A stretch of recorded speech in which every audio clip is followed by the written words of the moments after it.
What, you mean the string of nonsensical emojis? Fire, sword, donut, spaceman, clock, dancing lady, flashlight, thumbs up.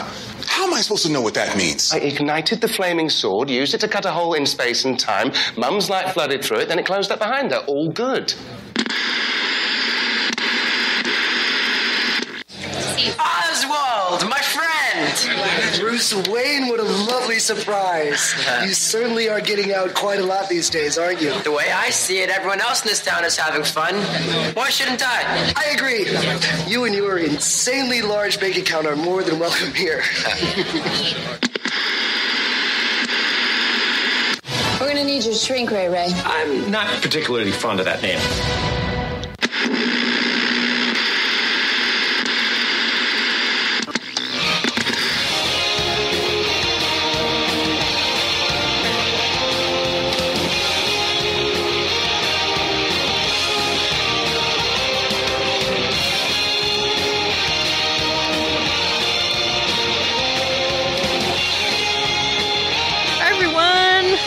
Welcome to the Fandom Zone.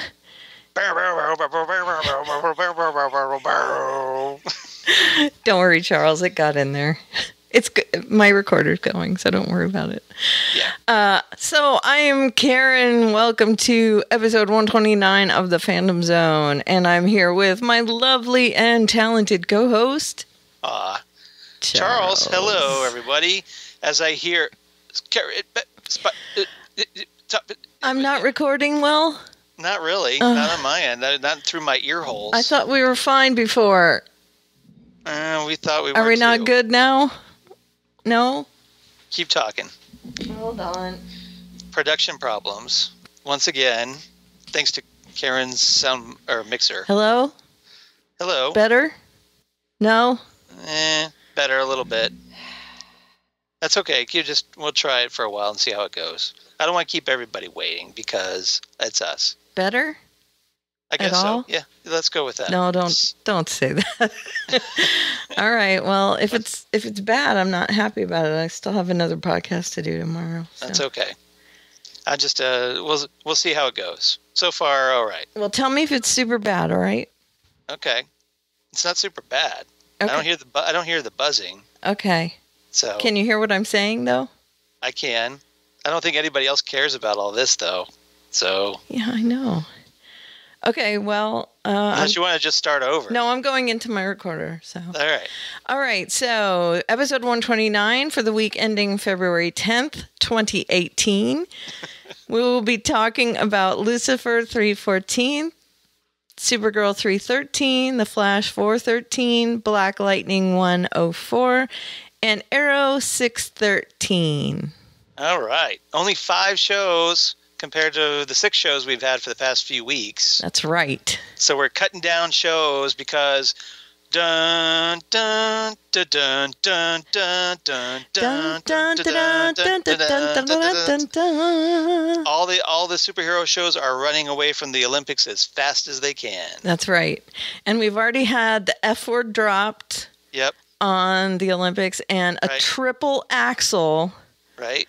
The first time a United States skater has done a triple axel, and it was awesome. Yep. So, and, yay. But 2 shows, Legends of Tomorrow and Black Lightning, have not run away. Nope, they're coming back. They're coming back, but we'll talk about those next week. We will. Although we are going to talk about Black Lightning this week. Correct. Just not that episode. No. This week it's 104. Next week it will be, oddly enough, 105. That's crazy how that goes. I know, it is, right? It's crazy go nuts. It goes in incremental movements. It's like 3, 4, 5. I know, right? That's so weird. Yeah, you got to talk to that purple vampire dude. You mean the Count? Yes. 3, 4, 5. Yeah. Did you ever realize he was purple? Yeah, but I don't judge people. Okay. I don't judge people by the color of their skin. I'm not racist against Muppets, so. Yeah, me either. Okay. That's not cool. It isn't cool. You're right. Yeah. All right. So racism in general is not cool. That's very true. Yes, I agree. So. All right. So Lucifer 314 is what we're going to start with. My Brother's Keeper. Yeah, written by Joe Henderson, showrunner, and Jason Ning, directed by Hanel Culpepper. Coolio. And I say Coolio because, I'm kind of channeling Ella there. Not like the rapper. No, I'm channeling Ella a little bit. Coolio, she's Coolio. very... Yeah. Yes. And this was a very Ella-centric episode. So yeah, we've had a lot of Ella more this season. At least this back half. Which feeds into my theory that she might have something to do with Pierce. Could be. Although this time we find out that, hey, Ella's got family. Well, we knew that already. We met one of her brothers. Have we met one of her brothers? Yep, she ran into her brother when they were. She and Dan were looking for the ingredients to the stuff to cure Chloe, and they were combing through something, and her brother was like stealing parts off of a car. Okay, but this is a different brother. Correct. This is her older brother. That was her younger brother. Okay, this is her older brother Jay. Which I think Okay, so we have Ella. Right. Hold on. Let me say the storyline titles. All right, go ahead. And then we'll get into it. Do that first. Okay, Saints and Sinners and Lucy Loyalty. That's all one story title. Brother Against Brother. Yes. And that's Amenadiel and Cain. Brother against brother. Well, they're not really brothers, though. Nope, but they are one brother against another brother. Yeah. Right? Or at least Cain did until he killed him. Abel, but... Right. Right. And they're both brothers that plotted against killing their brother. This is true. Right? This is true. Doctor with post-traumatic stress disorder. So, and it kind of rhymes with Doctors Without Borders. It was kind of the play I was going. Okay. All right. I see where you went with that. Right. And then Saints and Sinners, Lucy Loyalty would be the main Ella storyline. Saints and Sinners. I'm kind of comparing Ella to her brother. And Ella, who thinks Jay is like this super good guy, the guy who's never done anything wrong. And then, of course, Lucy Loyalty would be at the end of the episode where Lucifer goes and has a chat with Jay, knowing that Jay is the bad guy and saying, if you hurt her... that wasn't that interesting. That was great, I thought.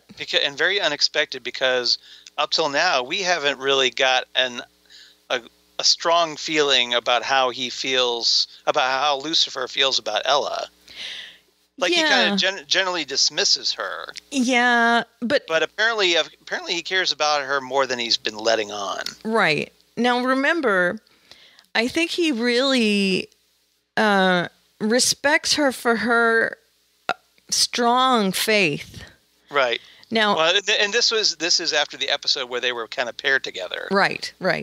And he's always kind of known about that, almost right up front. They had conversations about how she believed and how much faith she has. And, they went to church together early on as well. Right. And I think he really has that strong respect for her because she does have that strong belief and holds things really close and just unwavering faith in things. And he doesn't want to see that taken advantage of, and Jay is taking advantage of that. Yeah, I think, it's just because Ella is generally optimistic. So maybe Ella has a little bit of what Lucifer wants in himself. I think that's a lot of it. Yeah. I think so. And also, she doesn't know it, of course, but she hasn't lost faith in his father. And he has. So here's, she hasn't lost faith in his father or her brother. Right. And he has lost faith in his father, and he knows how painful that is. So he doesn't want her to lose faith in his brother because he knows how painful that is. Do you know what I'm saying? I know exactly what you're saying. So I really feel like that there's that sort of almost a fatherly protection vibe to that. Okay. I don't want you to feel that same pain that I did when my hero worship figure fell Yeah. in my eyes, when he did something wrong. So I think there's that. And, Jay is just, I don't know. I was so mad. Well, understandably, because Ella had built up this whole thing through most of this episode that she felt Jay was innocent and kept, being really adamant about this. And then Jay just betrays Ella's faith in him. Yes. And Ella, there's a point where she just feels like I'm a complete idiot. Mm-hmm. I'm so naive, and I was an idiot to believe in him, to trust him. Yeah. So she's kind of regretting placing her faith in her brother so much. Right. And it's, even when the evidence was stacked against him. Now, remember, it turned the other way. Right. That it turned out that it was the other guy that did the bulk of everything, but Jay was skimming. Yes. So Jay didn't look guilty in the end. It was this other guy that did. Right. So her faith was restored, quote unquote. But again, Jay was skimming. So he's, part of the whole bad guy. Well, he was still kind of involved in the murder. Yes, he was.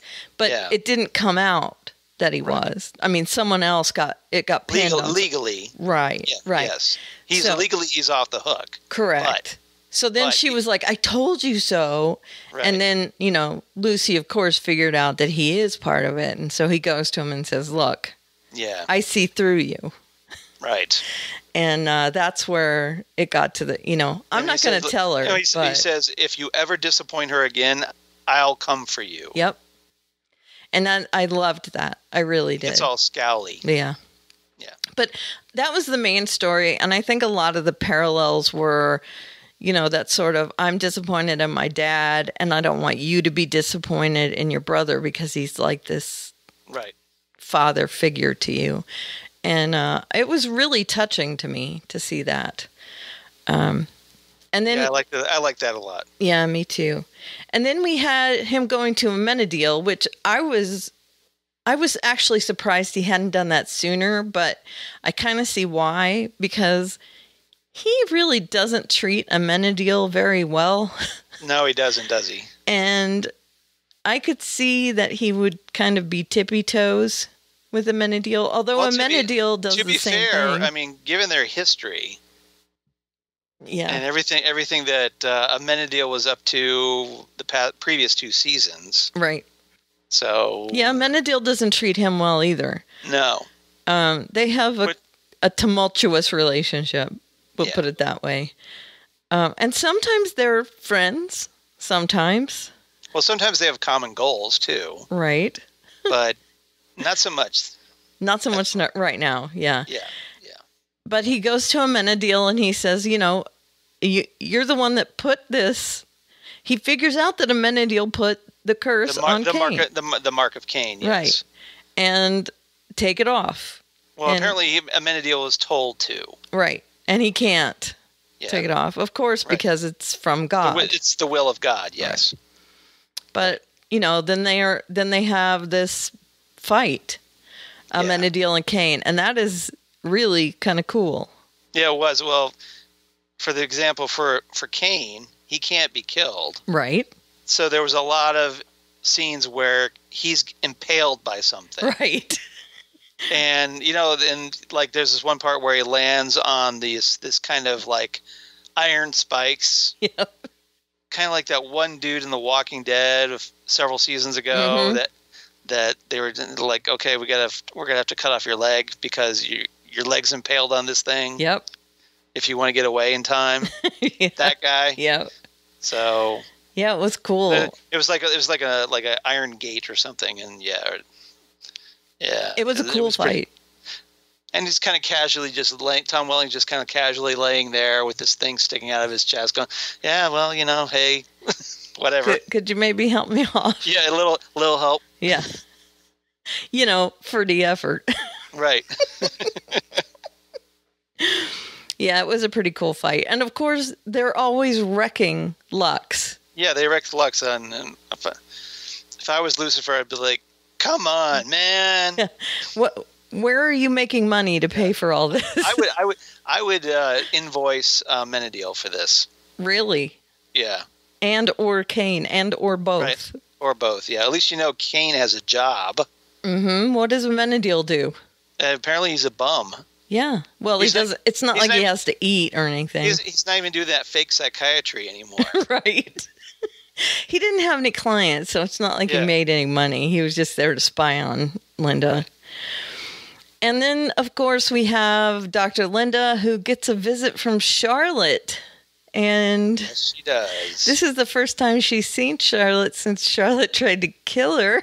Yeah, well, apparently, seriously abused her in the process. So we find out that, well, hey, Dr. Linda's understandably traumatized by the experience. A bit, yeah. And she's just like essentially a deer caught in headlights by the whole thing. Mm-hmm. And shaking, a little quivery. And, yeah, it's not good. So apparently Dr. Linda needs some therapy. Yeah. Well, and some counseling. I think I would too. But I think that Lucifer also was super insensitive to just say, hey, Charlotte, you need some counseling, go to Dr. Linda, because he sent her there. Right. But Lucifer insensitive? Shut up. Right. Right? And she said, Dr. Linda said... The devil, you say. Oh. See what you did there? Dr. Linda said, why did you send her to me? Well, this is not that Charlotte. This is the new and improved Charlotte. Well, It's a Charlotte 2.0. Yeah. Well, there's still going to be some issues there, I'm guessing. But it looks like Dr. Linda's going to have a chat with her. Well, she apologizes for laying into her, and she says that her problem isn't with Charlotte, and she wants to help. So, right. I guess we'll get some Dr. Linda and Charlotte therapy sessions. Yep. And then because apparently she has to treat every member of the cast at some point. Of course. To give her something to do. But it's always gold with Dr. Linda. So you notice how she doesn't counsel Trixie. And why would she? Trixie is the most well-balanced cast member. Apparently the most well-adjusted, yeah. She is. And speaking but of... she does have issues about her mom getting in danger as a cop. That is true. And we know she does have that problem. A definite eating disorder with chocolate cake. Seriously, she's going to end up diabetic if she's not careful. Come on, kid. Dial that back a little. She's going to be like, shooting up insulin at 10. I love that episode where she had chocolate cake all over her face and she was like, I did not eat the chocolate cake. Suddenly I'm reminded of that Eddie Murphy routine about chocolate. Or no, Bill Cosby routine about chocolate cake. Yeah. God is great. Give me the chocolate cake. but that's as far as we're going to talk about Bill Cosby. Yeah. Because obviously. Because no, thank you. Yeah, it was a good bit though. Yeah. Okay, so there was a bit with Ella and Trixie, which was adorable. It's Trixie. Trixie scenes are always gold. Sushi shirt, which I loved. Basically Ella and Trixie had the same shirt on. So apparently they shop at the same store. It had sushi on it. Ella is very petite. I could see that happening. Right. She could wear like a kid size 12. Yeah, she gets like the extra large in the kids section. Mm-hmm. Exactly. And then there was a bit of Maze, but not a lot. So there was a bit of almost everyone in this episode. We haven't really got more of Mazikeen's issues with Dr. Linda. Not in this episode, no. Which I thought was kind of odd. I thought we'd still have some of that at least. And I do have to say that what was I going to say? I don't know. I guess you don't have to say. Instead of do have to say. Yeah, I'm sorry. It just totally left my mind. Keep playing with your cursor. Well, I realized that I put the wrong thing there. That's okay. It goes here. Anyway, so you don't have anything to say, I guess. All right. Line. Oh, I do have to say that Lucifer is acting more like the more evolved Lucifer in this episode. Which, again, makes me wonder if last week's script was an older script. Yeah. That got reused or saved. Recycled. Or just maybe wasn't finished until season 3. Yeah. So we'll see. But, all right. Anything else about this episode? Nope, I am good. Oh, I wanted to read this thing from AV Club. Sorry about that. That's all right. There's an AV Club article, and I want to give them full credit for this, but they did bring up some good points about Jay.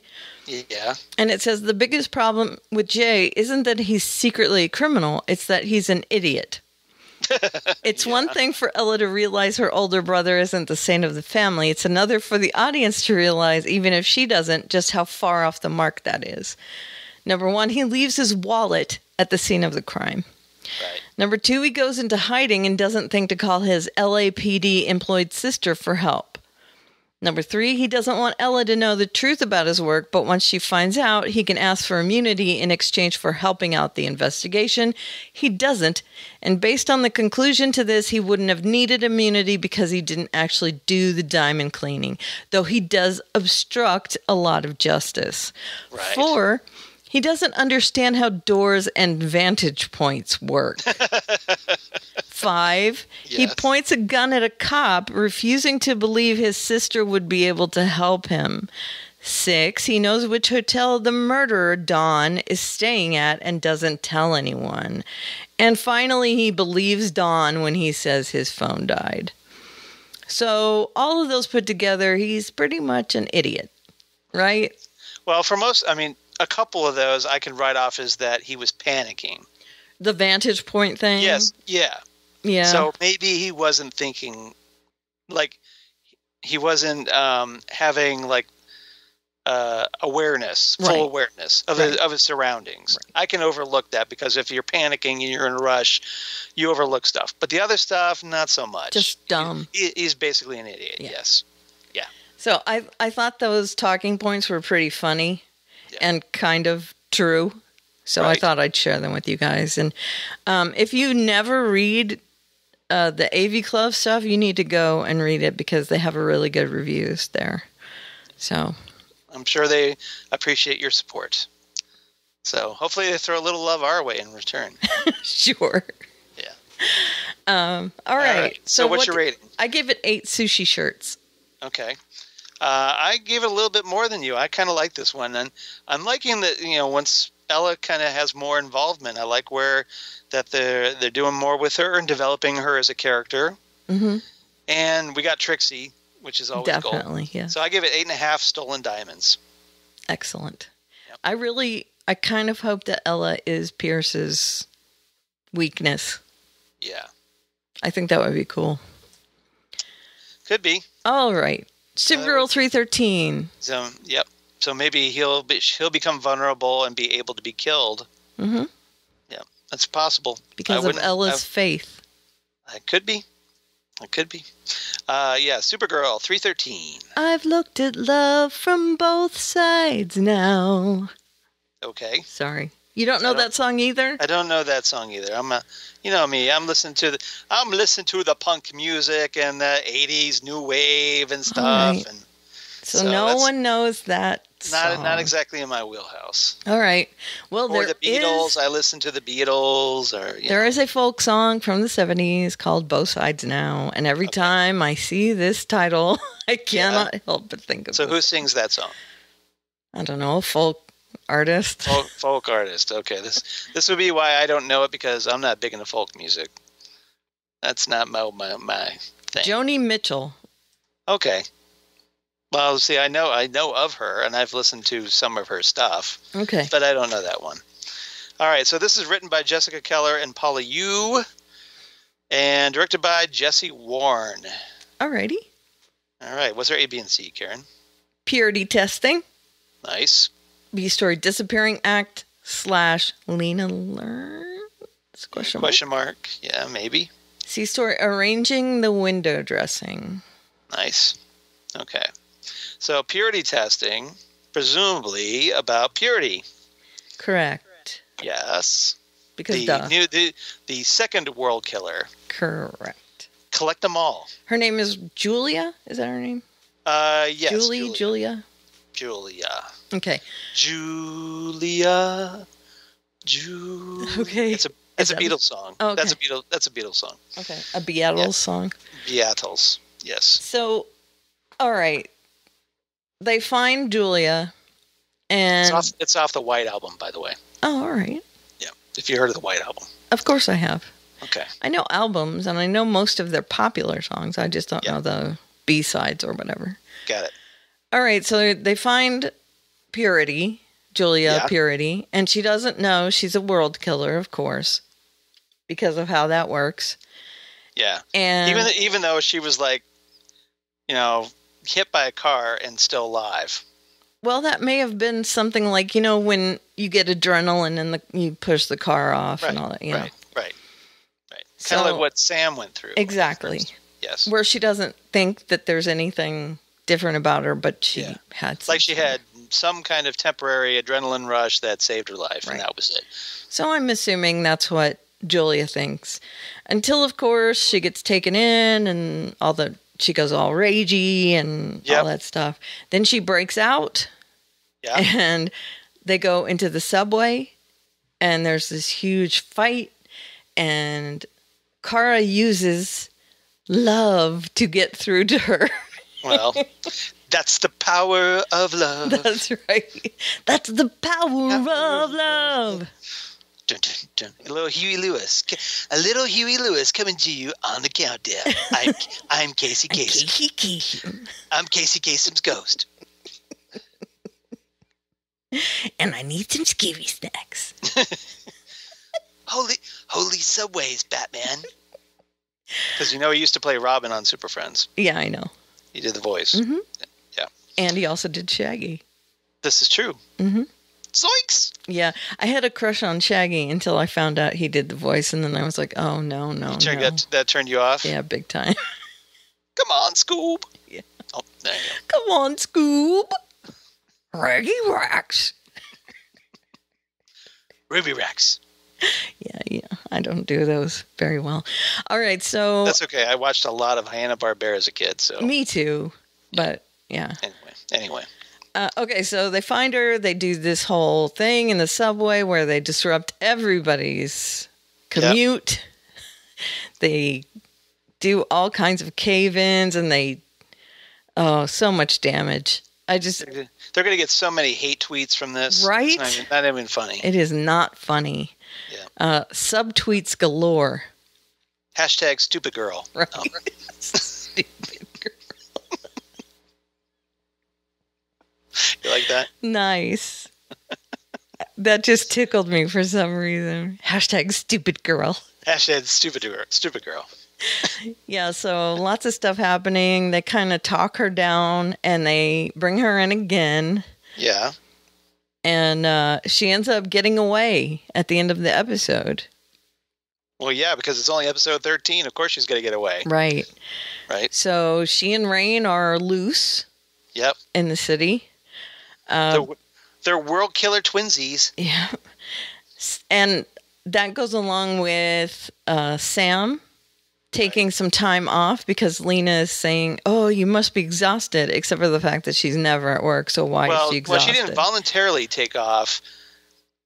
So, Lena Luthor went to her and said, I think you look tired. I think you need a break. Right. But she's never at work. So why does she need a break? Here's the thing, though. Sam is insistent, like, I'm cool. I'm good. Right. Even though I keep blacking out and showing up in places and occasionally, like, having a little, exorcist moment with my, strange look when I get possessed. Right. But no big deal. Yeah, so Lena says... NBD. Take a day off and go spend it with Ruby. So she and Ruby go, what is it, ice skating or roller skating? I can't remember. Ice skating. Yeah, they go ice skating and, they start having fun. Like they're kind of enjoying themselves. And then all of a sudden, Ruby turns around. Sam's gone. Yep, disappearing act. She's like, wait, what she vanished into thin air. Gone. Right. And I'm assuming she just flew away or something, right? Or just raced away. Right. Whichever one. Yeah. And she calls Lena, Ruby. Yeah. Calls Lena and says, come get me. Yeah.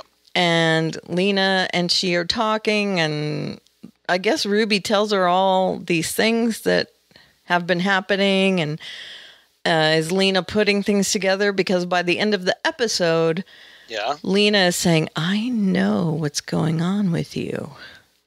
And it's like, dun, dun, dun. Yep. It's like that. I heard some of that. I heard half of that. Okay. Before it faded out. I heard a dun. It's all right. It's on the thing. So, as long as on your end, it's all good. It is, yeah. All right. So, so very dramatic. Will she piece this together? Here's my opinion. Yeah. I think she's going to say something, but it's not, I know you're Rain, but it might lead to them finding out she's Rain. Maybe.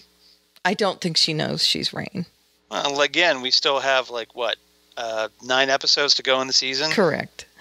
So I don't think, here's the deal. And we got feedback on Made of Steel, and I agree with it. If she figures out that Sam is Rain and she still doesn't know that Kara is Supergirl, I call BS.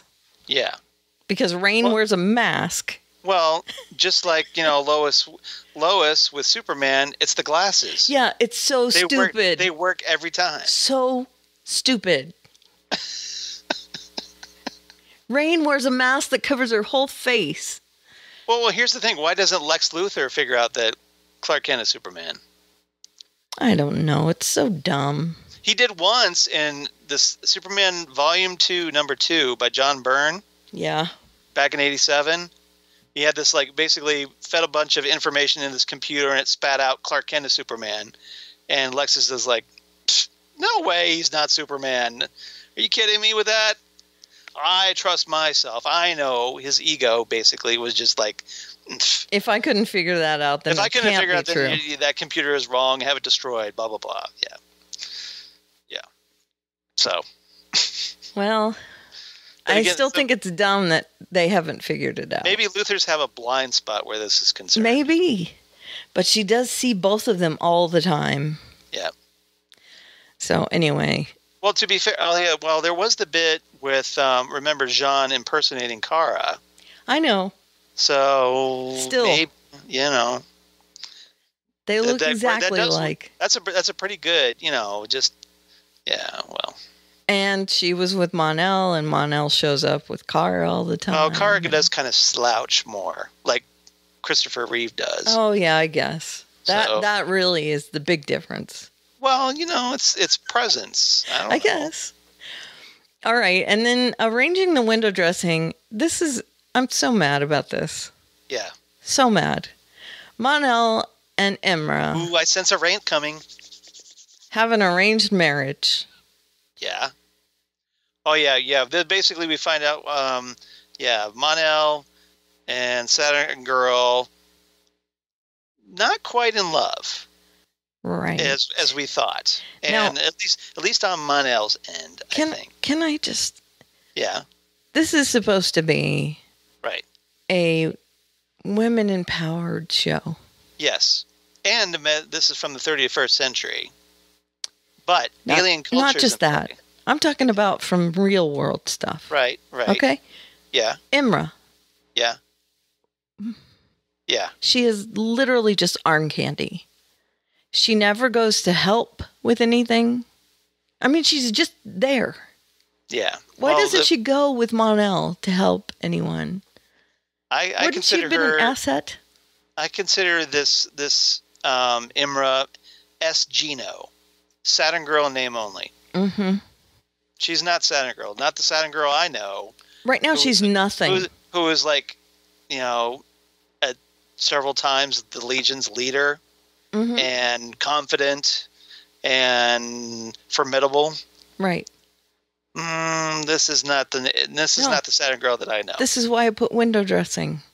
Because she's literally just hanging around doing nothing.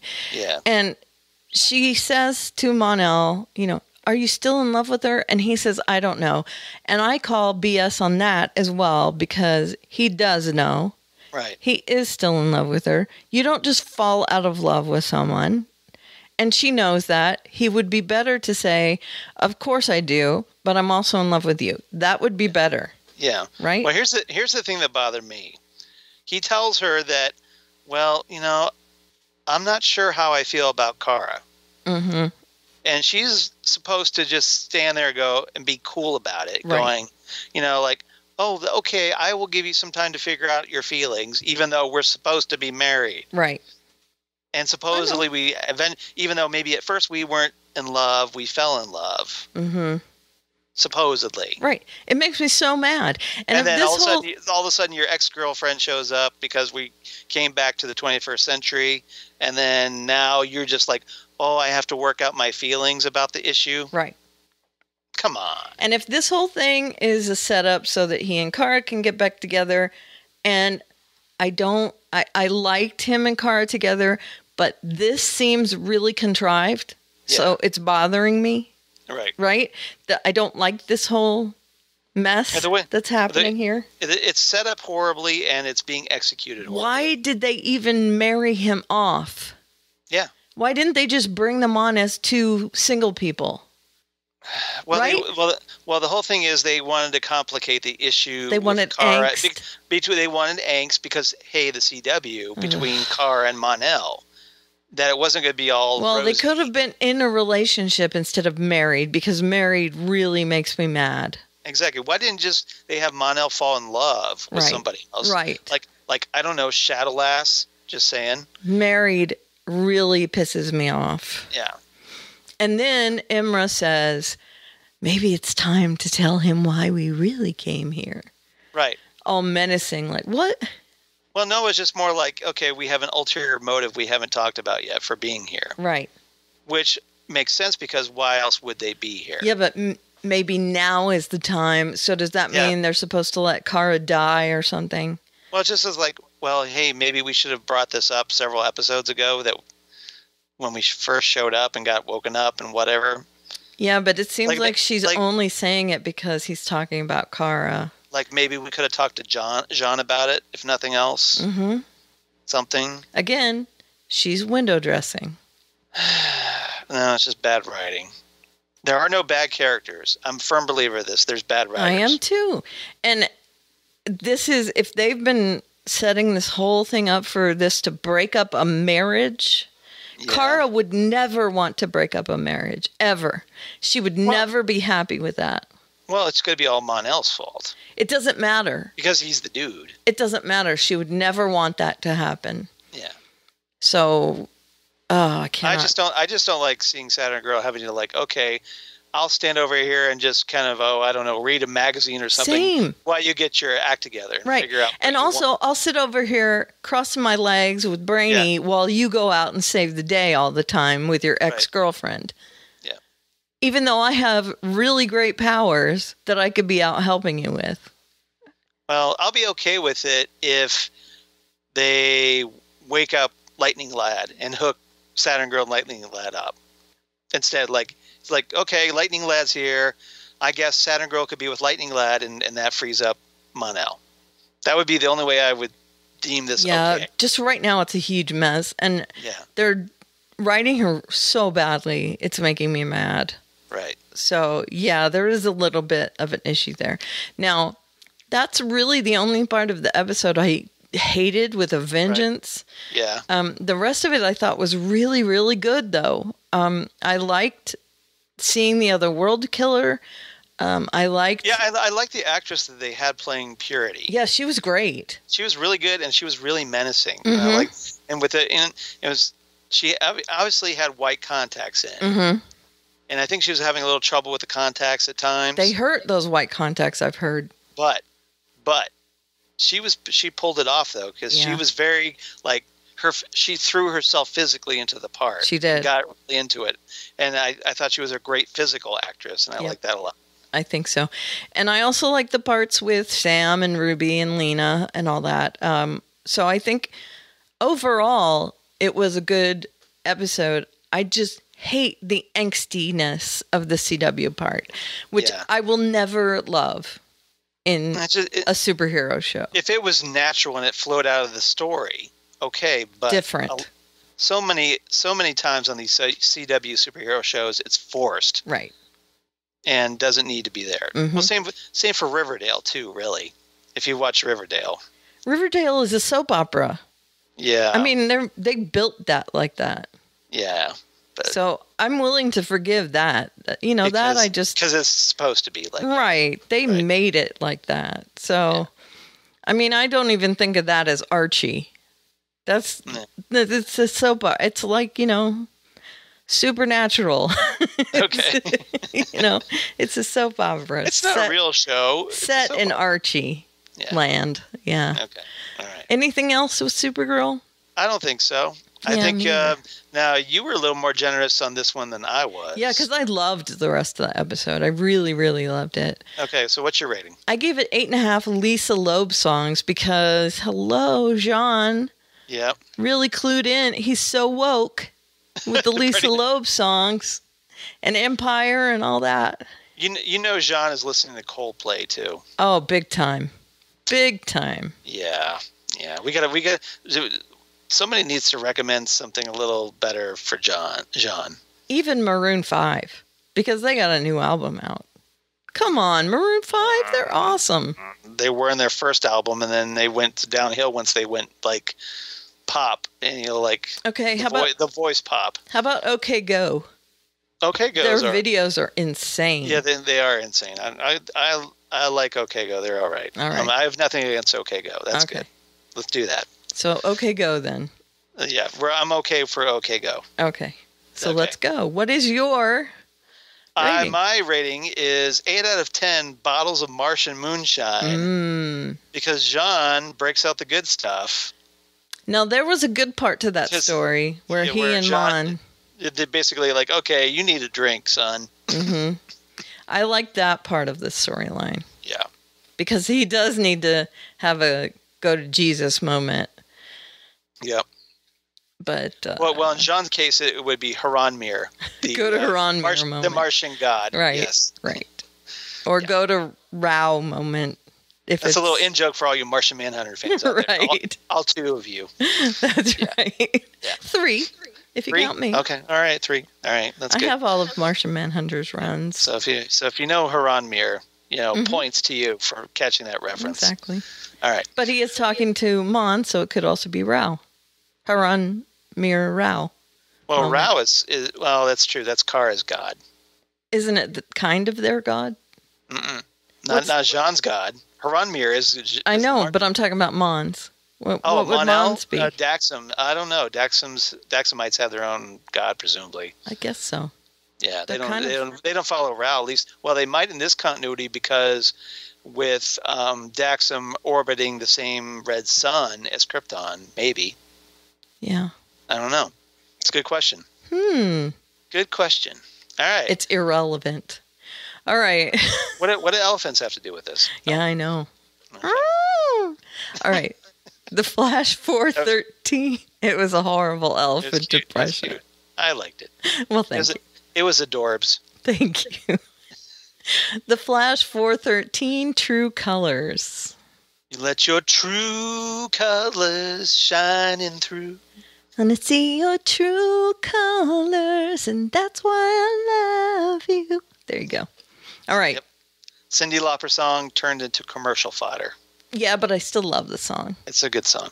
I like Cyndi Lauper, so I'm okay. True Colors written by Jonathan Butler and Gabriel Garza. And directed by Tara Nicole Weir. Awesome. All right. All familiar names. Yep. A story. He has flexibility. Yes. Yes, he does. B story. Amunetting metas. Uh-huh. And the C story, there's 2. Do you devow to tell the whole truth? Okay. Sorry. I know that's stupid. Yeah. And hazard pay. Hazard play. Hazard play. Yeah. Devout. All right. Devout. That is the worst storyline title. I'm sorry. I am sorry. It's so bad that I got an eyelash in my eye just now from it. All right. Well, yeah.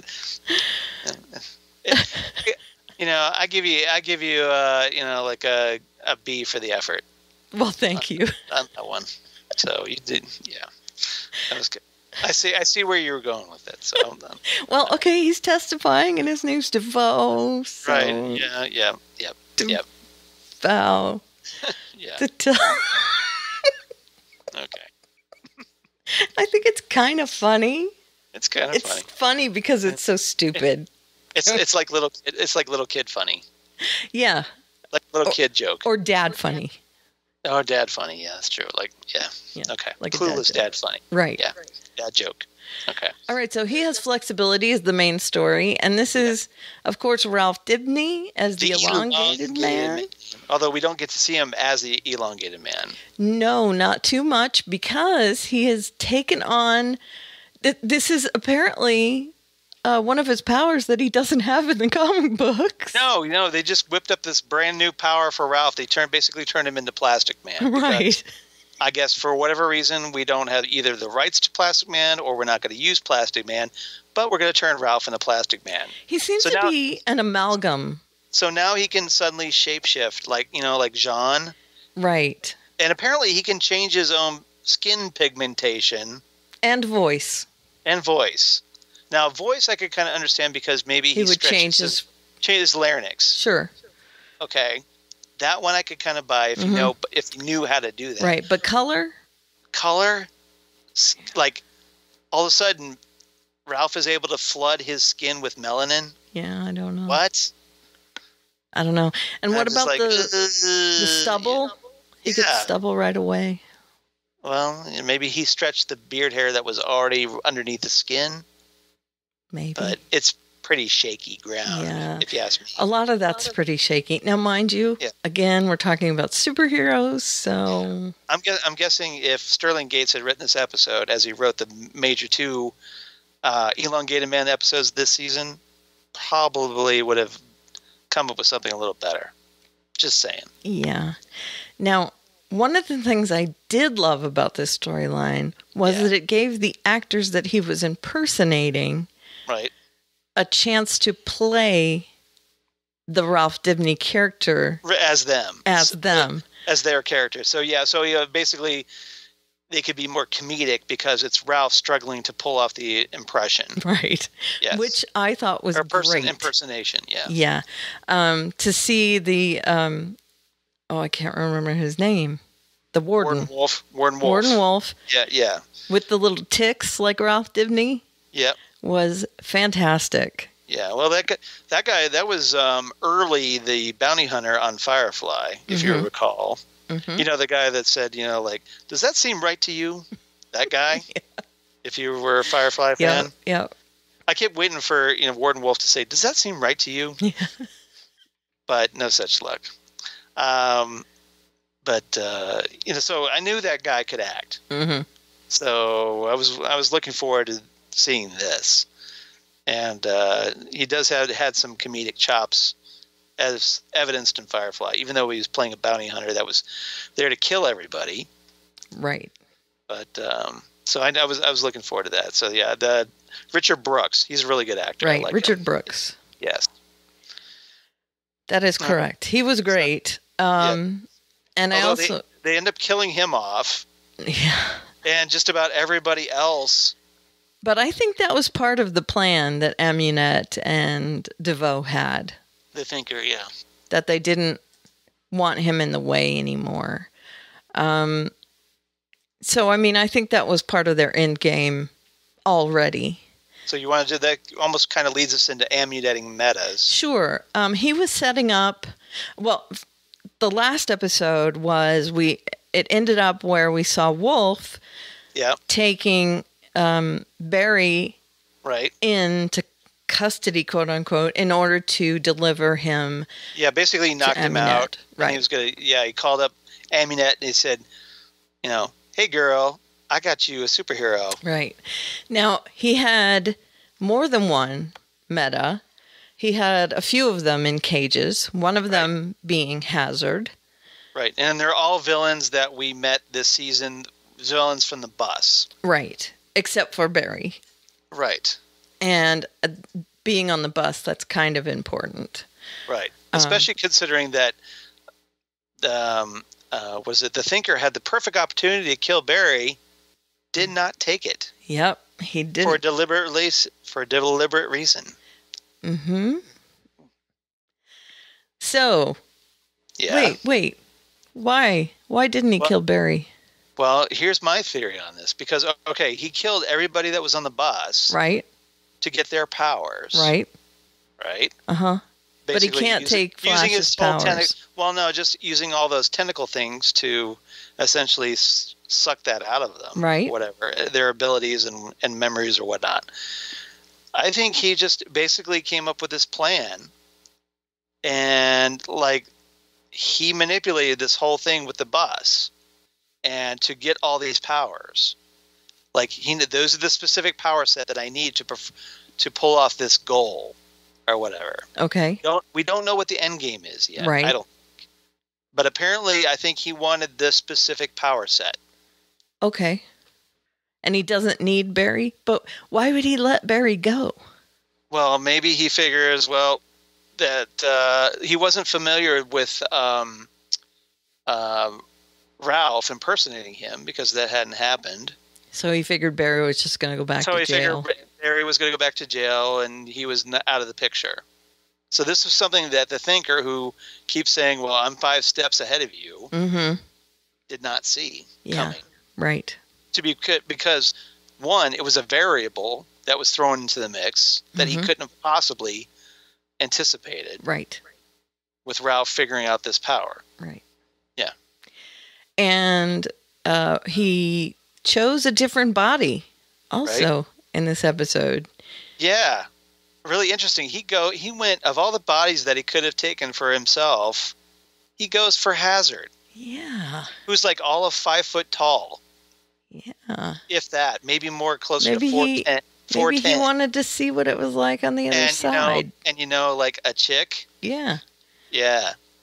He wanted to see. So then he goes hooks up with his wife, the mechanic, later in the episode. Mm-hmm.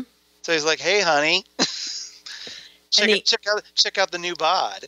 And he gives her some sort of like a love potion-y stuff. Yeah, I guess. Kind of something to kind of keep her under control, subdued.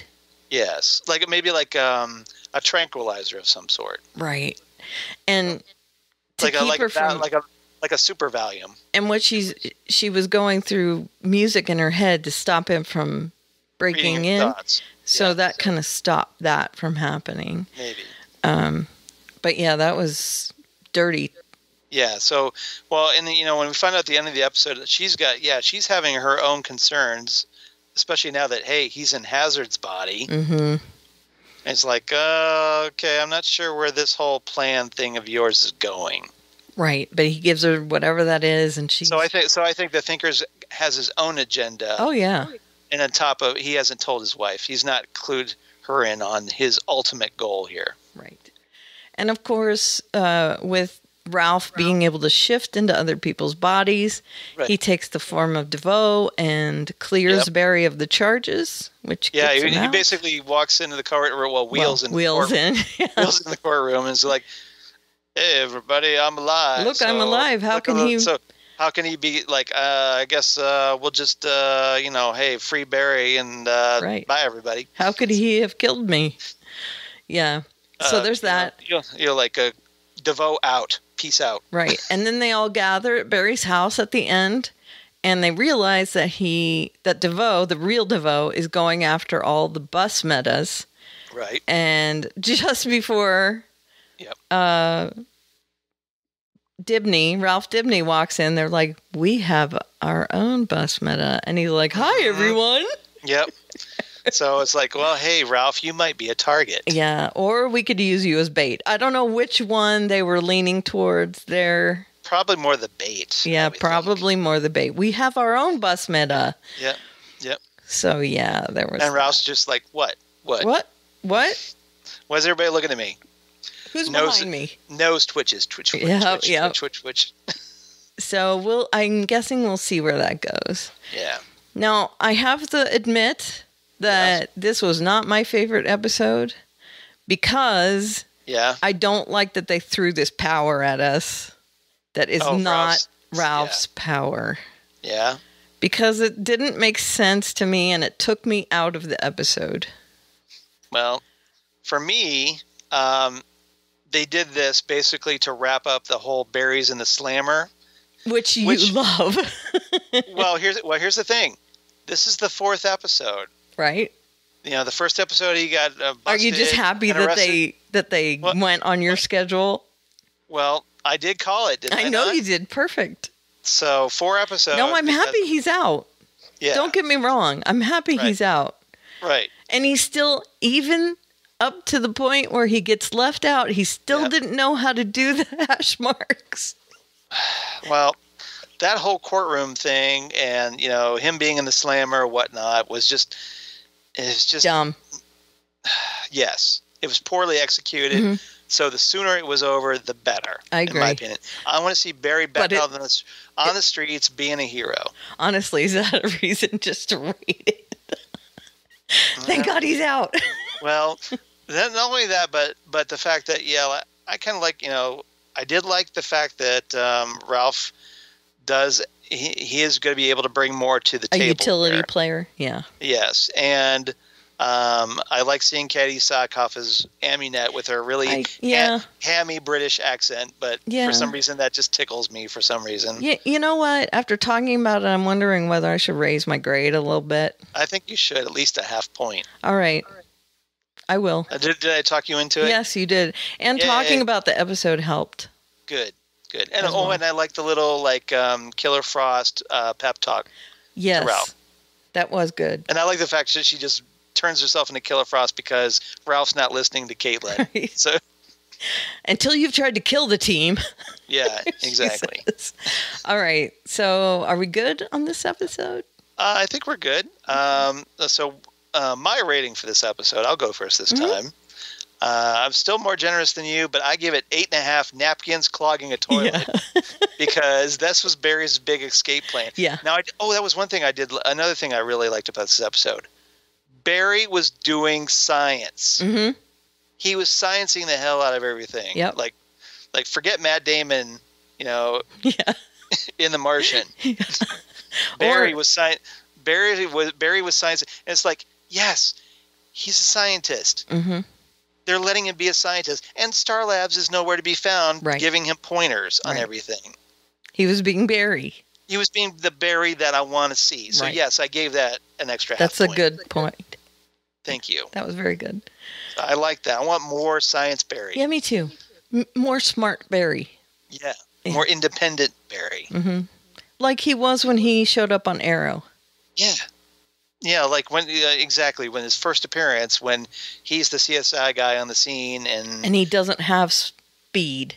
Yeah, and he doesn't have Team Flash, you know, relaying stuff over, you know, his headset. Exactly. Radio. Yeah. All right. All right. So, I give it 8 melty ears. Right, because that was they had to come up with some way to expose Ralph as the impersonator so that things could go awkwardly.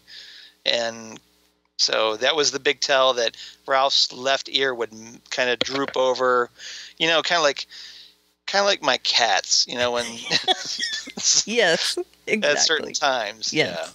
Yeah. It kind of droops, folds over. Yeah. That was it was gross. Yeah. And it slid down his face too. I mean, it was like, well, it just kind of drooped over like a melted candle. Yes, it did. Yeah. It was very sad looking. Yeah, it was. What? Is my face on fire? Is my hair out? Yeah, exactly. What? Is my hair out? Yeah. Hercules. Yes, Hades. I love that. Hercules. That's one of my top 5 Disney movies. Me too. I love that movie. It's up there big time. Maybe top 3. I really like that movie. It's in my top 5. It's so quotable. It's in my top 5. It's so insanely quotable. Yeah. All right. Memo to me. Kill you later. You got Panic slurping on a drink cup going, thirsty. Panic and pain. Yep. Is my hair out? That's one of my favorite lines in the whole movie. And you are wearing his merchandise. They look like tourists. Yeah. I don't know. I think they look kind of stylish. Nice Bobcat impression. Thank you. That's my Bobcat Goldthwait. Bobcat Everyone. and Matt Frewer as Pain and Panic. Yep. Matt Frewer, Max Headroom fame. Mm-hmm. That's right. And Matt Frewer on an episode of Alter Carbon, if you're watching that on Netflix. Ooh, really?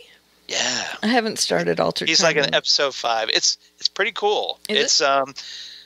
They throw a lot of sci-fi, a lot of hard sci-fi at you, but it looks cool. It. And Joe Kinnaman's good, and it's pretty good. It's not the best, but it looks neat. It's cool to have a good at least a visually interesting sci-fi series. I really loved Black Mirror. They spent a ton of money on it. Black Mirror was insane. I want more of that. Black Mirror is good, but I've realized that I'm not that big into anthologies. Mm. Like I like a narrative. You like an arc. Well, like even if they're standalone episodes, I just like that kind of flow from episode to episode. I don't like to start over from the beginning and learn a whole bunch of new characters every episode in a new setting. I get it. Because I watched some Black Mirror, like the Callister, mm-hmm. which is a really effed up episode. It is. It's great. So if you watch the Callister, yes, it's if you're a Star Trek fan, yeah, you should watch the Callister. Yes, and it'll make you look at classic Star Trek in a completely different way. Yeah, it's really good. Yeah, but the upside to that though is that you can watch any episode of Black Mirror, right, and you won't feel lost. No, because it's a brand new story every episode. Right. Yeah. So you can pick or choose. Right. And you can skip all of season 3. Yeah. Or you could just do what I do and just wait for everybody to rave about a certain episode and go check that episode out. And then go watch that episode. And then you don't have to watch the whole thing. You can just watch the really good ones. Right. That everybody talks about. I'll have to list you a few of the ones I loved. A recommended list. Yeah. There you go. All right. All right. right. Next. Black Lightning 104. Black Jesus. Ooh. Black Lightning. Black Lightning. Nice comic. Is that number 4? This is number 4. That came out this past week. That looks like a hardcover. No, it's not. Is it? Oh. It's just a single issue. Oh. But no, is it one of those kind of harder cover? No. It's a floppy cover? Okay. No, it's a regular comic book. Okay. Yeah, back in the day, and not like Marvel, which has basically prints their comics on tissue paper these days. Yeah. Used Kleenex. DC actually with the finer DC actually paper. Prints them on comic books that don't blow away in the wind. Right. I just wondered if it was on that almost cardboard, really thin. It's not like a cardstock cover. Okay. Yeah, this is a regular comic book cover. Awesome. Yeah. I'll have to go get it. Regular DC comic book cover. Looks really nice. Yeah, it's good. All right, and written by Tony Isabella, the creator really of Black Lightning. Excellent. So yeah. So just as good. Yep, just as good. So who wrote and directed Black Jesus? Written by Pat Charles, directed by Michael Schultz. Awesome. Yep. All right. The A story, it kind of rhymes. So it kind of flows into each other. So I use both of these phrases. Yes. Red light, green light, 2 bits, $1. Okay. That's all one storyline title. Yep. Don't piss off Harriet. Okay. They're calling her Harriet, remember? Oh, yeah. It's a reference to Harriet Tubman. Harriet Tubman, yes. Yeah. Don't piss her off, because she'll come back. Right. Okay. Yeah. Vice isn't nice. Yeah. Tobias. Okay. And evolution. Yeah, I like that. Okay. Good. So can I start with Vice isn't nice, because I have got to talk to you about this Vice principal. Okay. All right. Hello. Yeah, what's up with her? What's up with her is she wants his job. That's what I'm thinking. She's ambitious and ready to throw Jefferson under the bus so that she can get him in trouble with the school board, so the school board fires him and she becomes the new principal. Not just that, I think she knows that he's going to side with the kids sooner rather than later. Right. And that's going to force him to break that rule, which will get him fired. Either way, he'll either rub the board the wrong way or he'll break the rule, which will cause him to automatically get fired, and she'll be able to take his job. So she's kind of got that catch-22 thing happening. And she's like, I'm always on your side. And I'm like, you are so not. You. Well, here's the funny part. If that happens and Jefferson is fired, how do you think the kids are going to react to that? Because they love him. That is not going to go over well. No, it's not. And she is not going to be well loved. That's for sure. Yeah, basically that school is going to be like a riot zone. Yep. Yeah. Does she really think she's going to keep control over those kids? I think that there is someone pulling her strings. Oh. And they want her to be in charge. They don't want Pierce in charge anymore. Interesting. So maybe someone on the school board or somebody above the school board? Lady Eve? Could be. Could be Lady Eve. Because Pierce is stopping drugs from being sold to kids in the school. And Lady Eve seems to be manipulating a lot of stuff behind the scenes. Yep. So that's my thought, at least, is that, someone wants their lackey in charge, or at least someone that they can manipulate. But remember, Lady Eve could be working for someone too, Of course. As we talked about last week when we talked about Cobra. That's right. Cobra! Wait, no, that's the G.I. Joe Cobra. G.I. Joe! A real American hero. We're singing too much on this episode. We never sing too much. G.I. Joe is there. G.I. Joe.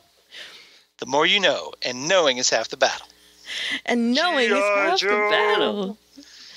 One of the best episodes of Community, by the way, was the G.I. Joe episode. I really liked that one. I don't think I saw that one. It was in the last season. Oh, season 6? Mm-hmm. Yeah, I missed that. It was good. Okay. Okay. They were all in a G.I. Joe cartoon. Got it. Because Jeff got hurt. Oh, was that the animated episode? Yeah. Oh, okay. Yeah, I wanted to see that one, but I missed it. I haven't watched. I need to go down Netflix and watch it. Yeah, you need to watch it. It's I good. do. Okay. All right. So yeah, she is conniving, and I really do think that someone's pulling her strings. So there's that. Now talking about Lady Eve. Yeah. What was that going on the table there? Is she reanimating someone, or that's a good question, because she was, well, here's the thing. She was performing an autopsy. Oh, wait a minute. He was sewn up already. Okay, maybe it was a reverse autopsy. I think she's performing some kind of voodoo. Well, here's the thing though. Okay, so Tobias is there, Tobias Whale. Right. And this is where she's like questioning Tobias's loyalty and his work ethic after failing to kill Black Lightning several years ago. Mm-hmm. So she's like, okay, now how about killing Black Lightning for me? Right.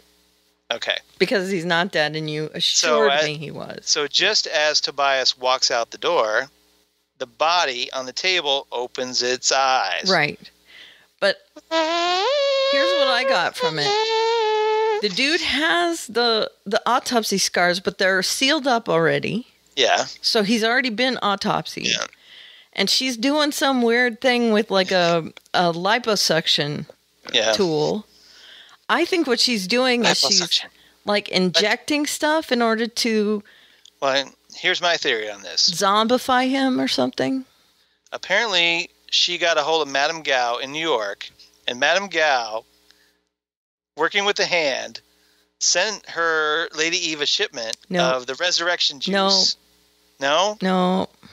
No Daredevil crossover? No crossover. No. DC over here, Marvel over here. Well, it's a DC Marvel crossover. No. I don't know what's going on. I don't. Tell me that wouldn't work though. Yeah, I know. And the first thing I thought is like Cobra's basically ripping off the Hand. The first thing I thought is she's doing some weird sadistic thing to someone who's still alive.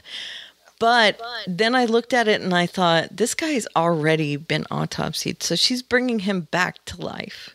Well, Cobra needs followers. That's what I'm thinking, is she's doing some weird voodoo thing. Yep. Snake cult. It's weird. Yeah. Yeah. And then Tobias, of course, he's doing some weird stuff in this. He goes to the guy. How weirder than bringing somebody back from the dead. Yeah. Speaking of autopsy, he goes to the ME who assured him that Black Lightning was dead. Yeah, that was pretty funny. And he says, did he look like, who does he say? Did he look like who? Earth, Wind, and Fire? Yeah, exactly. Yeah, like, was he dressed like Earth, Wind, and Fire? Or the Maurice White from Earth, Wind, and Fire? Right. And the guy has Which no got a lot idea. of laughs on Twitter about that. Oh, I was laughing my ass off. And the guy, of course, has no idea who he's talking about. I kept waiting for him to say, like, is Tobias Whale going to have to choke a bitch?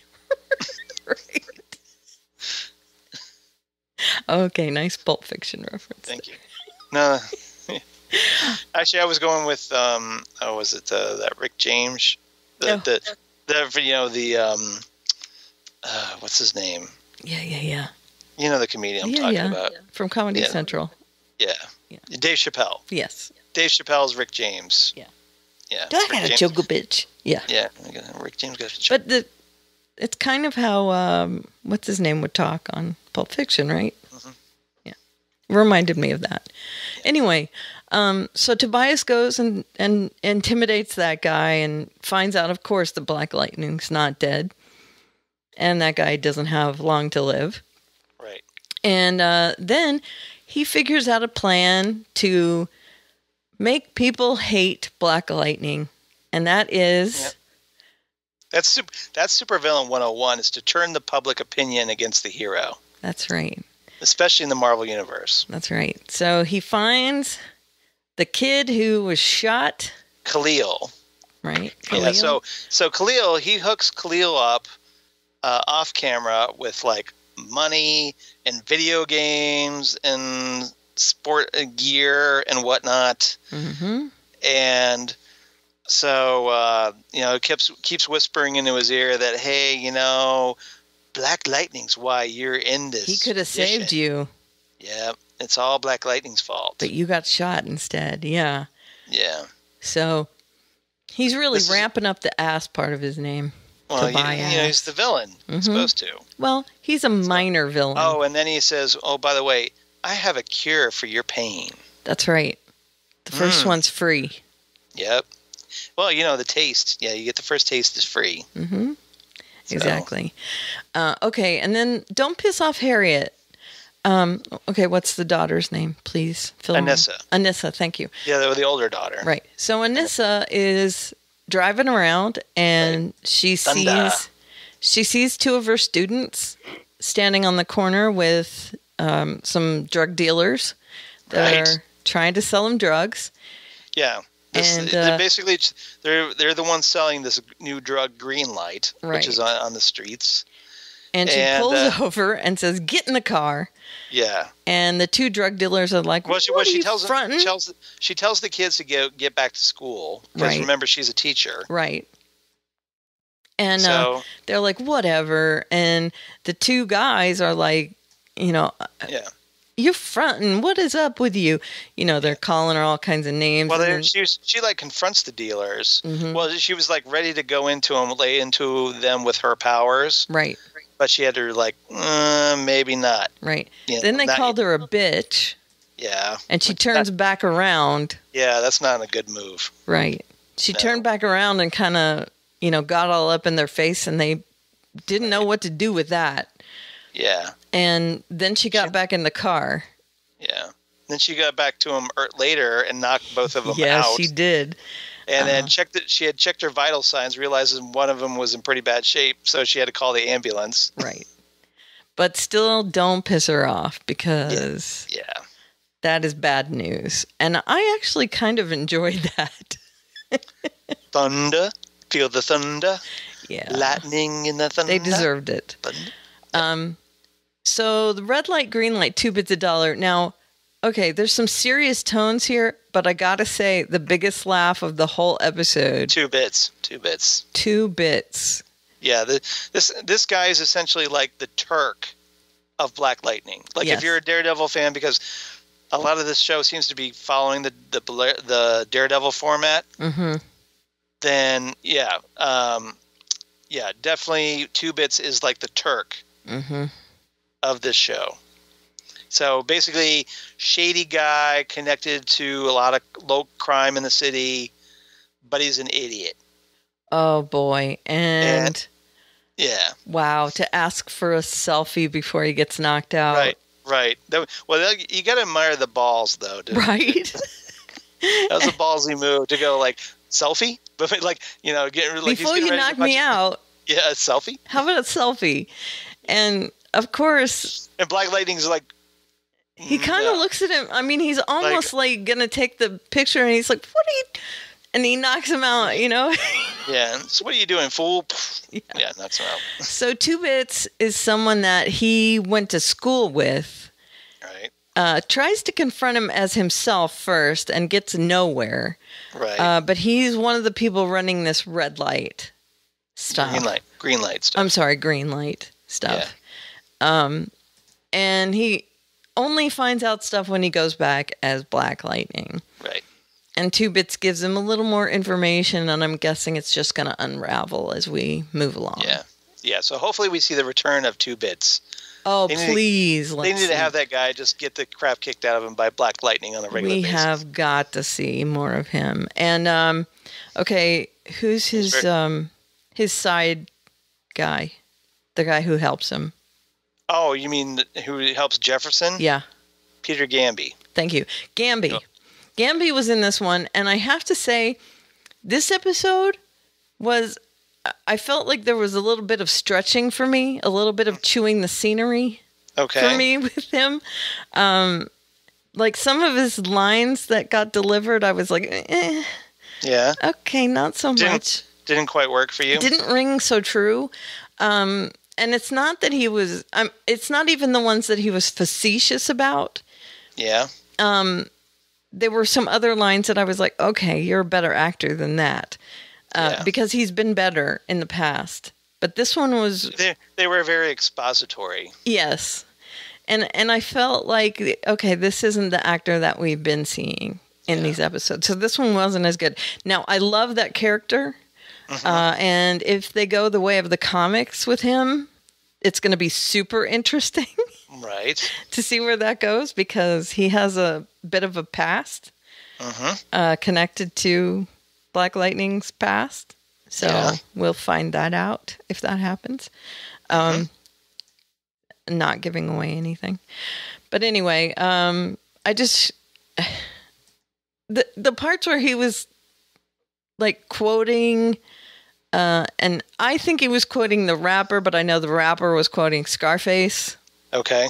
When he was talking about don't get higher in your own supply. It was a Scarface quote, but then it was a rapper quoting that, Well, a lot of rappers, the rap guys are big into Scarface. Right. So it's like a gangsta thing. Right. So, I mean, I know that was supposed to be delivered a certain way, and it was, but then other lines were hammed up, I think, as well. So let's just chalk this up to the writer, Pat Charles. Pat Charles, no relation. That makes you laugh every time I do it. That's your first name. That's funny. I like it. You like the no relation? I like it. All right. So, what else do we have What am I here? missing? Evolution. Well, we talked that's Lady about Eve. her. Yeah, we kind of talked about her. Okay. I think we're good on this. Yeah. All right. Let's see. Anything else? Let's see. Lynn is still being Lynn, although we got to see her in her scrubs, in her doctor's outfit.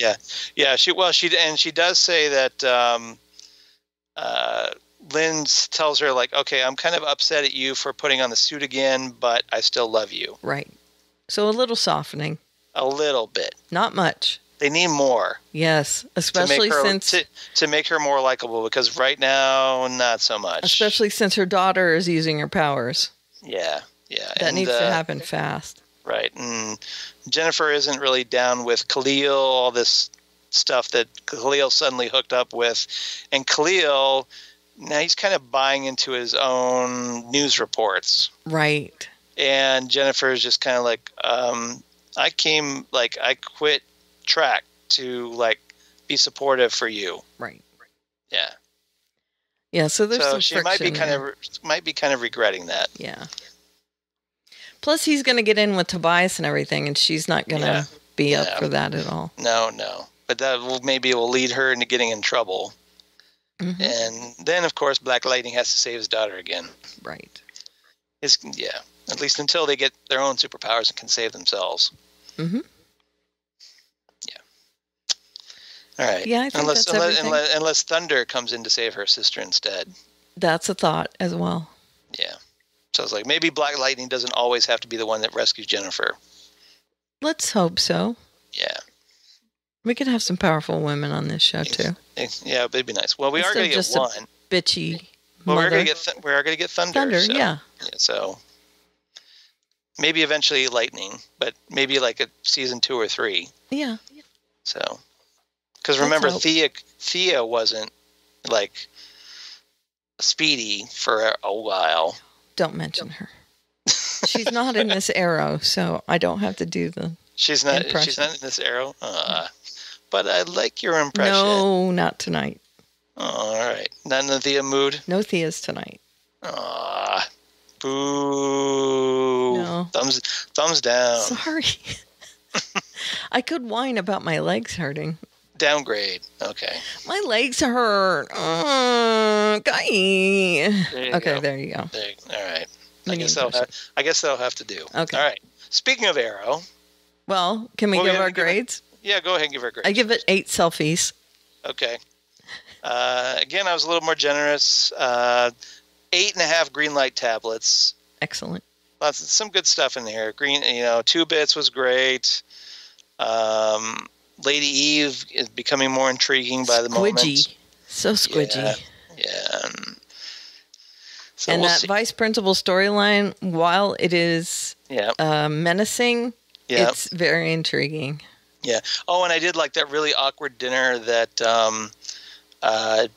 Jefferson had with Detective Henderson and his wife, where they were arguing about Black Lightning as a vigilante. Mm-hmm. And then Anissa basically lays into Henderson about it. She's just like, look, he's just trying to make the city a better place or whatever. Right. And then she excuses herself. Yeah, she gets I need to excuse myself before I, say something or whatever more. So she walks off, and then Jefferson, Lynn is all frustrated. She's just why would she have to do that? Right. Jefferson, meanwhile, is He's just pretty proud. That's my baby girl. Yep, I liked it. I did like that look. Very much so. Yeah. But of course we know Anissa's doing it because she has powers. So. Right, but apparently she doesn't know that he's Black Lightning. No. Why would she? Well, I would think that maybe it would have come up hey, but I don't think so. No. He's trying to protect them. No, but she might be figuring it out if she has powers. Right. She might be able to see him. They had to come from somewhere, right? Of course, but she might be able to see him now. Maybe. Since she has powers. Yeah. We know it's those glasses or whatever with the... Well, that came later. Yeah. He was able to do that little fuzzy thing with his face, so they couldn't get a good look at him. Right. Right. All right. So kind of like Superman does with his face. He doesn't do that with his face. Yeah. When he knows he's being photographed, he does. I see. Is that what he does? He does. Okay. Yeah. Which is why the glasses thing doesn't work. Oh, I see. Okay. On to Arrow. All right, Arrow 613, The Devil's Greatest Trick. Yep, our last show for the week, written by Sarah Tarkoff and Emilio Ortega Aldrich, directed by J.J. Maccaro. Alrighty. And what's our A, B, and C? A, B, and C. A, story setup or Patsy? Patsy. And setup. Oh, so it's a trick question. Mm-hmm. Okay. B, story. It's all in the execution. Okay. Quickest cameo. Right. Hey, we need to go somewhere really fast. Hey, well, Barry. Thanks, Barry. At least we got a crossover. It's better than Uber, apparently. It is. And Arrested Developments. Yeah. Okay. So, setup or Patsy, that's the main story was there's a lot of different things, a lot of different puzzle pieces being flipped around in this episode. They did kind of like kick open over the chessboard a little bit, and that's kind of why I think I was a little more generous than you in this one. I actually thought this was good because there was a little bit of a twist, and it was a genuine twist in this. What a twist! There was more than one twist. Yes. To be honest. All right. Run it down. Well, okay. First, they find out that this assassin was hired to kill Caden James' son. Yeah. They magically erase his mask, and they find out it's this guy, whoever it is, and that he was assassinated afterwards. Right. Then they go to Laurel, and Laurel didn't do it. Yeah. Then Laurel took Black Siren took the heat for it. Right, and then she didn't do it. Yeah, it turns out she didn't kill his son. Right. Then they go to Anatoly. Yeah. Who says he did do it in order to get back at Oliver. But he didn't do it. Nope. The only guy that doesn't say that he did it. Did it. But then they go to, after all this bomb stuff goes down, they go to Caden and they say, look, here's the guy who did it. He was assassinated. It's one of your guys. Caden is like, so my ex-associates, blah, blah, blah. And he calls off the bomb and all this other stuff. And, there's this whole... basically, he said, like, okay, I'm going to blow up the city. I could still do this. Right. And unless you get me round up all the guys. Right. From my crew. That I told that, hey, you better skip out of town. Because I'm setting off a bomb. No, basically what he said, okay, you guys wait here. I will get some transport to get you out of the city before the bomb goes off. But of course, he doesn't do that because he wants them dead. Right. So then he's like, once it's brought to his attention that, oh, hey, one of his crew is the one who killed his son, then he's like, okay, round up the crew for me. Right. Because, I could do it myself, but... Right.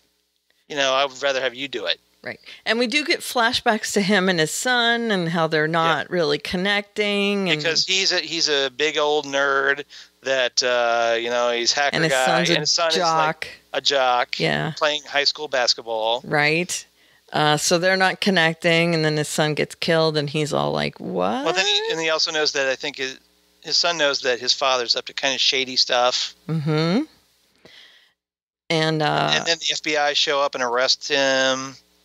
Right. Like right when he's like to show up. Like he promises his son. His son he's going to show up at the game. Show your game. Right. And he's there, but he's on the outside at the window looking through. And then the FBI shows up, and Caden's just like, "Can you just kind of like hold off until the game's over?" Of course, they're like, "No." They're like, "I don't think you know how this works. Right. This is not how any of this works." Right. It's not voluntary. Yeah. And of course, by the time he gets out, his son's dead. So, no chance for any reconciliation. Sean. Yeah. Charles says hi, Sean. Hi, Charles. So, yeah, there's all that. And he goes through all these guys and, who could have been doing it. And, of course, it's the last person. It's, what's his name? The Hispanic guy. Oh, Renee. The guy whose name you cannot remember. Not Renee. On his team. Oh, I'm sorry. In his team, it's Richard Dragon. Richard Dragon. Thank you. Ricardo Diaz. Diaz. I was thinking of Diaz. But it's Richard Dragon. Right. And surprise. What? Well, surprise that Richard Dragon turns out to be the big bad of the season. Yes. Which, if you read my blog, you would kind of already know because I already talked about that Richard Dragon was going to be the season's big bad. Yes, you did. So, yay, you were right. Yeah. And not only that, but by the end of the episode, he has taken out Caden James. Yep. And and I like that. I like the fact that, it's like he comes up and nice. Basically, he shivs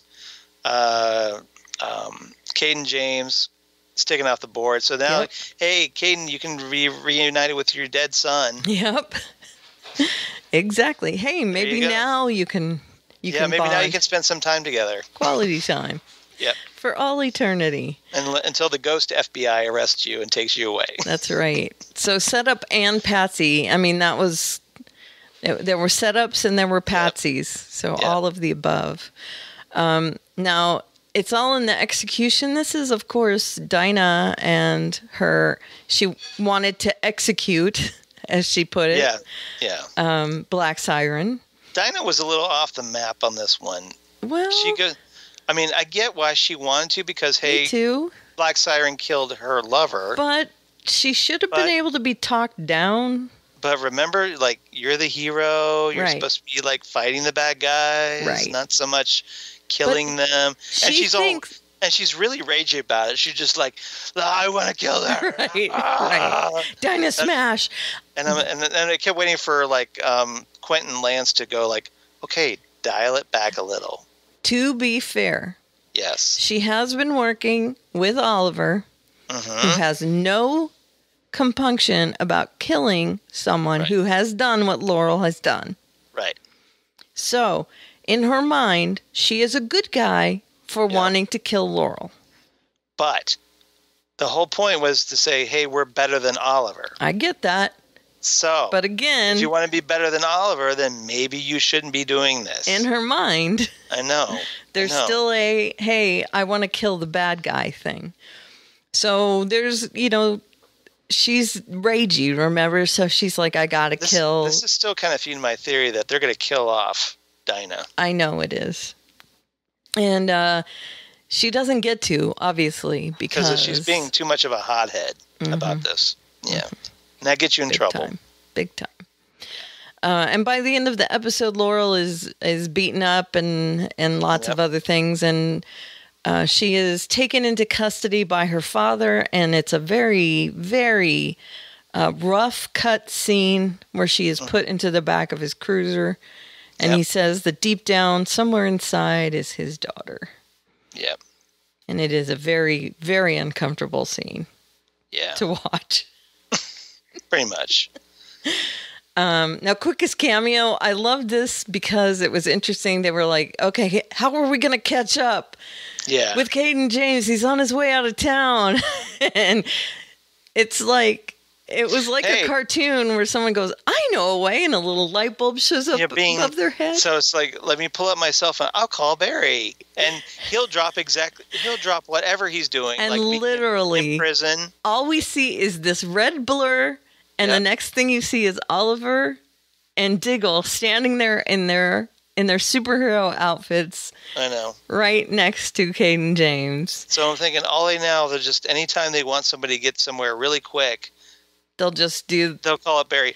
Or conversely, we'll have to criticize them because if there's a part where they needed to get somewhere quicker, they won't call him. And they won't call him. And we're going to be like, well, why didn't you call him? Because you've already done it before. Right. But we have mentioned this before. Why don't they ever call him?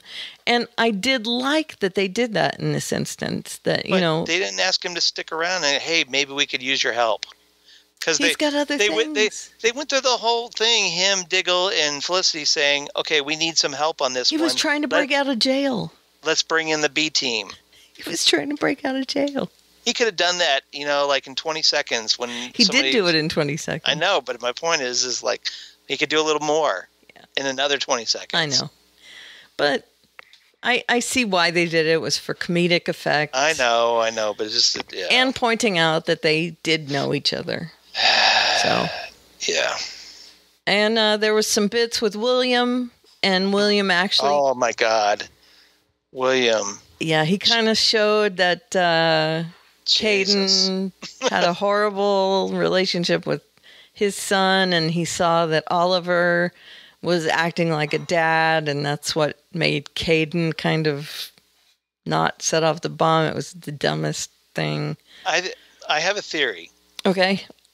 I think they brought in William so that Felicity would not be the show's most annoying character anymore. Do you think? I think so. This is my theory. I have no proof of this. Mm-hmm. This is just speculation on my part. Right. But Could be. William was so damn annoying. So annoying. You're right. He gets all frustrated because he wants to be with his dad. Right. Now, his dad is busy trying to stop a bad guy that has a bomb that's going to blow up the city. Right. Including you, William. Including you. Mm-hmm. I brought you to this bunker so that you would be safe and not get blown up. Right. What does he do? Maybe stay there. What does he do? He leaves. He wanders off. He basically says, okay, like... Way to watch the kid, Felicity. Yeah, Felicity's just like, she's got hacker stuff to do with with Gretchen, what's her name? Gretchen. Yeah. I don't know what her name is. Yeah, the generic hacker girl. Right? Generic.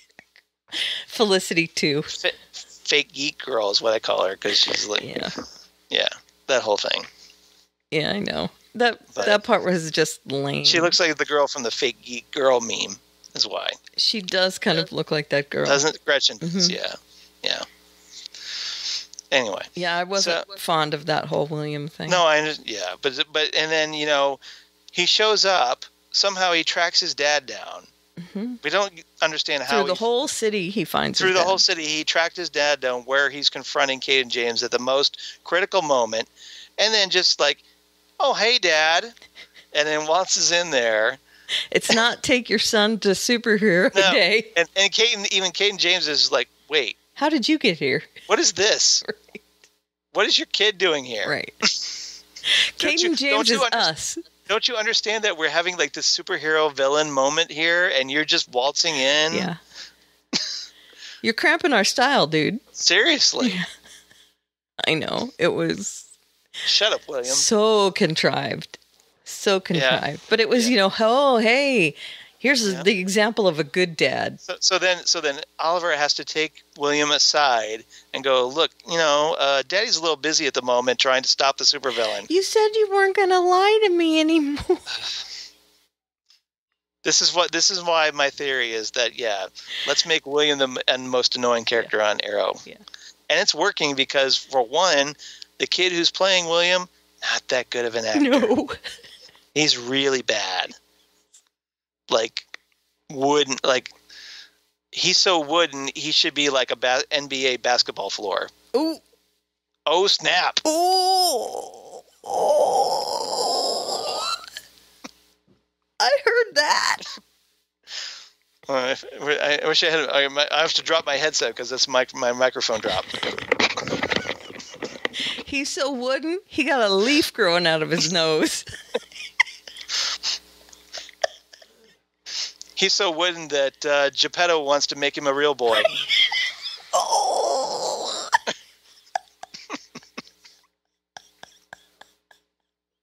Yeah, he's bad. Dad, I thought you said you weren't going to lie to me anymore. Okay, so essentially instead of the Thea voice, we get the William voice. Well, okay, I'm emoting too much for that. Yeah, that's true. Yeah, you have to be very, very monotone about it. Dad, you said you weren't going to lie to me anymore. That's it. That's the one. Is that it? That's it. Mark that one up for Karen there. Okay. Yep. Nice. Felicity, can you help me with my math homework? And I also have to stare straight ahead. I need my dad. Felicity, can you help me with my computer homework? Also, where is my dad? Felicity is the best with my math homework. Dad, you said you weren't going to lie to me anymore. Are you the Green Arrow? How's that? That was perfection. Okay, good. Thank you. Okay. I made it so my mouth actually is like on hinges. Yeah, it was basically like you were like a ventriloquist dummy. Right. Wooden. Epic. He's so wooden, he got a hand up his butt. Oh. See what I'm saying? All right. So he's so wooden that woodpeckers want to come by and drill holes in his head.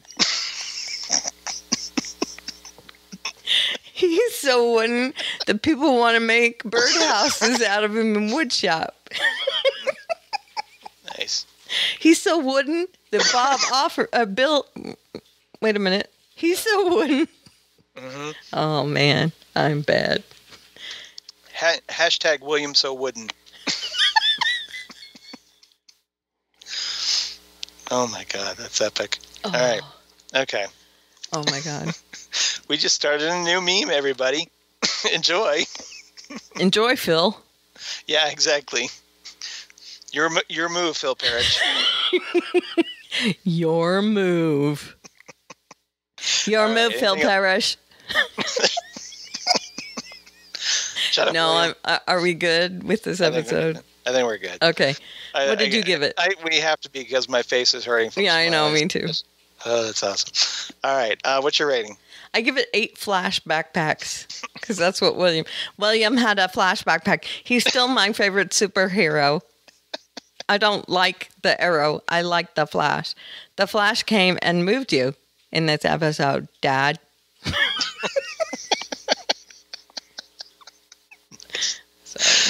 Epic. All right. What's yours? I actually like this one a little bit better because of the what a twist. Because so of I gave it 8.5 bomb detonators. All the waviness of the story. Okay. But he's holding a thermal detonator. Oh. All right. Anyway. Oh, we're crazy nuts. And we don't have any feedback this week? No feedback from Justina. At least I didn't get any.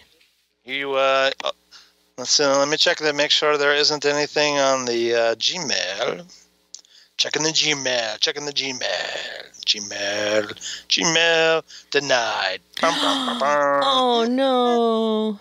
Justina, are you okay? Yeah, she just messaged me today, so I know she's okay. All right. I'm a little concerned. Yeah. Understandably, we don't get any. She did send me a nice. For both of us, really. Mm-hmm. Some nice comments on the Twitter. She did. Where she DM'd us and said, "Hey, thanks for all the nice comments." Yeah. To her. So she gave us nice comments back, which was very nice. She might be mad at me for the last comments, though. I don't think she's mad at. No, she's not because she sent me a nice thing. Is it humanly possible for her to be mad at anything? I bet it is, but it would take a lot. I would think Especially so. not at me because I love her so much and she knows it. Yeah, because she seems like such a sweet, innocent person. She sent me a good morning thing today and that made me smile so hard, so I sent her a hug back. Okay, so I'm pretty sure she's not pissed at you. No. I'm sure you're good. And that means all is right in my world. All right. Was there emojis? It was a GIF. Oh, okay. It was a GIF. All right. With her. All right. Didn't know if there was like a message with the GIF that. I think it was a penguin that she sent me. All right. Saying good morning. Okay, because I know she's big. She's big on the emojis. Yeah, I sent her 2 polar bears hugging, like real life polar bears hugging. Real life polar bears hugging. Mm-hmm. It was a GIF of real life polar bears hugging. All right. So hugs around. There's a peek into Karen's world. Yep, and it's polar bears. Hugging. I love polar bears. We have some here in Columbus. Do you? At the zoo? At a Columbus Zoo, yes, we do. Cool. We had some in D.C. too. Yep. But, yeah, I've seen polar bears before. Do you know that they're really... We've had the polar bear cubs, too. They're really not white. No. You know that? Yeah. Their fur is reflective of what's around them. Because they're bears. Yeah. Yep. It's kind of like chameleons. They're kind of clear. Yeah. Mm-hmm. Yep.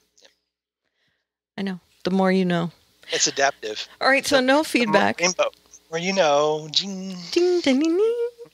All right, so you can get in touch with us by going to our Facebook group at facebook.com/Fandom Zone Podcast. You can email us, as Charles was just insinuating, at fandomzonecast@gmail.com. You can listen and subscribe to us in Apple Podcasts.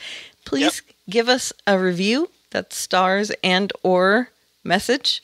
There would be nice. Okay. We are also at Fandom Zone Cast. You start sliding into William there just a little bit. I'm sorry. My legs hurt like super bad. Okay. That's why we're wrapping up a little quickly this week. Yeah. We're at Fandom Zone Cast on the Twitter machine. I am at Aliveria and at Allies_stuff on the Twitter machine. And there are links in my bio on both of those Twitter handles to my blog, where you can find all my other links. And you are? I am, of course, I'll try and hurry through this quickly because I know your legs are hurting. I'm at Charles Skaggs on the Twitter machine, at Charles Skaggs on the Instagram. Google Plus for you crazy kids in the Google Plus. Facebook, of course, Charles Skaggs. And my blog, Geeky Things. Damn good coffee and hot. Damn good coffee and hot. Yay. Where I talk about all the shows that we cover here in the Fandom Zone podcast. And more. Where all kinds of trailer news and casting news. I just posted a big article about the 4 new actors joining the Preacher cast for season 3. Yay. Including Betty Buckley as Grandma. Yay, Betty Buckley. Which was pretty damn good casting, in my opinion. Oh, I love Betty Buckley. And she is going to be great. She gave me a like on Twitter, Did she? I think she's interacted with me before, too. She's great. Yeah, so that was kind of... She didn't retweet it, but she liked it, so I'm cool with that. She's wonderful. So cheers to Betty Buckley for the like on that one. Glad to see that she picked up on that. And I guess my other podcast that I do for Southgate Media, Next Stop Everywhere, the Doctor Who podcast that I do with Jesse Jackson. Ghostwood, the Twin Peaks podcast that I do with Zan Sprouse, where we talk about all things Twin Peaks. Mm-hmm. And our upcoming Titan Talk, the Titans podcast that I also do with Jesse, where we're going to be discussing the upcoming Titans TV show, and we have news about other Titans characters, like, the Nightwing movie that's coming out. Yeah. And we just recorded our 3rd episode on Sunday. Yay, so it's going to drop any day. So hopefully Rob will release from his, whatever prison cell episode 1 is in soon, so you guys can check out Titan Talk. And he's holding it hostage. So, I know he is. Like, we keep getting like these, letters from like cut up newspaper print. Do you? Like, it says, I'll paste it on there. Like give me a 3rd episode, or if you will never see these first 2 episodes again, kind of thing. Something weird like that. But Rob's got issues, I guess. All right, but so stay tuned. Hopefully soon it will be out, and I'll shut up about it. So please check that out. You don't need to shut up about it. Actually, this is where we plug things. Yeah, exactly. Yeah. All right, so thanks everybody for listening. Mm-hmm. And we will be back next time with 2 shows, but we will talk more. 2 shows. But we'll talk more probably. Probably. Because we love to fill the time. Yeah, we like to talk and stuff. Maybe I'll sing more. And Legends of Tomorrow is a big, big episode. That's right. Featuring one of our favorite characters. Played by a certain Matt Ryan. I'm so excited.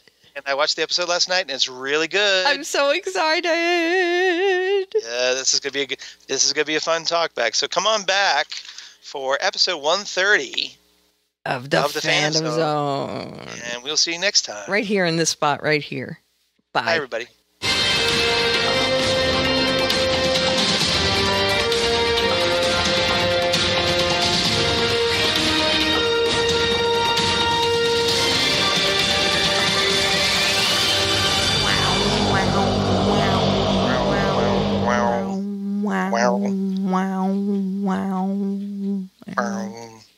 Wow. Hashtag William. Shut up, William. Hashtag Wooden William. Hashtag Wooden William.